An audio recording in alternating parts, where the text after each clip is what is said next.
தமிழகத்தில் குடிக்க தண்ணீர் கிடையாது. சிவப்பு பட்டியலில் 10 மாவட்டங்கள். உஷாராக இருங்க மக்களே. நிலத்தடி நீரை மிக அதிக அளவில் எடுப்பதால் தமிழ்நாடு நெருக்கடியான நிலையில் உள்ளது.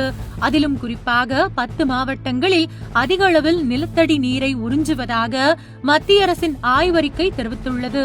பூமிக்கு அடியில் ஒளிந்திருக்கும் நிலத்தடி நீர்தான் மனித குலத்தின் மிகப்பெரிய சேமிப்பு கிடங்கு.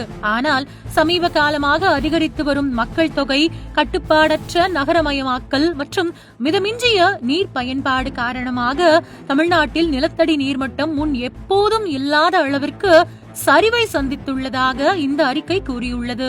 இது தமிழ்நாட்டில் மட்டுமின்றி ஒட்டுமொத்த உலகத்திலும் இந்த நிலை நீடித்திருப்பது அதிர்ச்சியான தகவலாக உள்ளது.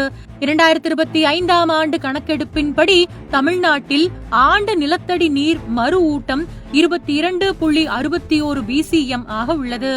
ஆனால் இதில் கணிசமான அளவு ஏற்கனவே பயன்படுத்தப்பட்டு வருகிறது. அந்த வகையில் தமிழ்நாடு நிலத்தடி நீரை உறிஞ்சுவதில் ஒட்டுமொத்தமாக பாதி நெருக்கடி நிலையில் இருப்பதாக இந்தியாவின் இயற்கையான நிலத்தடி நீர் வளங்கள் குறித்து மத்திய நீர்வளத்துறை ஆய்வறிக்கையில் தெரிவித்துள்ளது. அந்த வகையில் தமிழ்நாட்டில் மொத்தம் 10 மாவட்டங்கள் மிக கடுமையான நிலத்தடி நீர் சுரண்டல் பிரிவில் வகைப்படுத்தப்பட்டுள்ளன. அதாவது மழை மூலம் பூமிக்கு செல்லும் நீரை விட எடுக்கப்படும் நீரின் அளவு அதிகம். நிலத்தடி நீரை 70% குறைவாக பயன்படுத்தும் பகுதிகள் பாதுகாப்பான நிலையில் இருப்பதாகவும், 70% முதல் 90% வரை பயன்படுத்தும் பகுதிகள் பாதி நெருக்கடி நிலையில் இருப்பதாகவும், 90 முதல் 100% வரை பயன்படுத்தும் பகுதிகள் நெருக்கடியான நிலையில் இருப்பதாகவும், 100%க்கும் மேல் பயன்படுத்தும் பகுதிகள் அதிதீவிர நெருக்கடி நிலையில் இருப்பதாகவும் வரையறுக்கப்பட்டுள்ளது.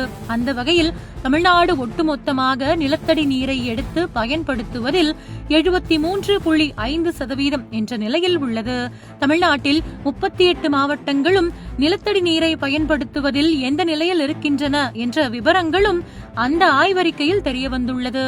அதில் சென்னை, திண்டுக்கல், கரூர், மயிலாடுதுறை, நாமக்கல், பெரம்பலூர், சேலம், தஞ்சாவூர், திருப்பத்தூர், வேலூர் ஆகிய 10 மாவட்டங்கள் நிலத்தடி நீரை அதிகம் பயன்படுத்தும் மாவட்டங்கள் என்ற சிவப்பு பட்டியலில் இருப்பதாக தெரிவிக்கப்பட்டுள்ளது. கோவை, கிருஷ்ணகிரி மாவட்டங்கள் 90 முதல் 100% வரை நிலத்தடி நீரை பயன்படுத்தும் மிகவும் நெருக்கடியான நிலையில் இருப்பதாகவும், தர்மபுரி, ஈரோடு, கள்ளக்குறிச்சி, மதுரை, ராணிப்பேட்டை, தென்காசி, தேனி, திருச்சி, திருப்பூர், திருவண்ணாமலை, விழுப்புரம் ஆகிய மாவட்டங்கள் 70 முதல் 90% வரை நிலத்தடி நீரை பயன்படுத்தி பாதி நெருக்கடியான நிலையில் இருப்பதாகவும் நிபுணர்கள் கூறுகின்றனர். அதேபோல் அரியலூர், செங்கல்பட்டு, கடலூர், காஞ்சிபுரம், புதுக்கோட்டை, ராமநாதபுரம், சிவகங்கை, நீலகிரி, திருவாரூர், தூத்துக்குடி, திருநெல்வேலி, திருவள்ளூர், விருதுநகர் ஆகிய 14 மாவட்டங்கள் 70%க்கும் குறைவான நிலத்தடி நீரை பயன்படுத்துவதால் பாதுகாப்பான நிலையில் இருப்பதாகவும் கூறப்படுகின்றது. தமிழ்நாட்டில் நீர்மட்டம் சரிந்து வருவது ஒரு புறம் இருக்க, மற்றொரு புறம் நீரின் தரமும் பாதிக்கப்பட்டு வருகிறது. பல மாவட்டங்களில் நைட்ரேட் மற்றும் குளோரைடு அளவு அனுமதிக்கப்பட்ட அளவை விட நீரில் அதிகமாக இருப்பதாக கண்டறியப்பட்டுள்ளது. கடலோர மாவட்டங்களில் கடல் நீர் உட்புகுவதால் நிலத்தடி நீர் உப்பு நீராக மாறி வருகிறது என்றும் மத்திய நிலத்தடி நீர் வாரியம் தெரிவித்துள்ளது.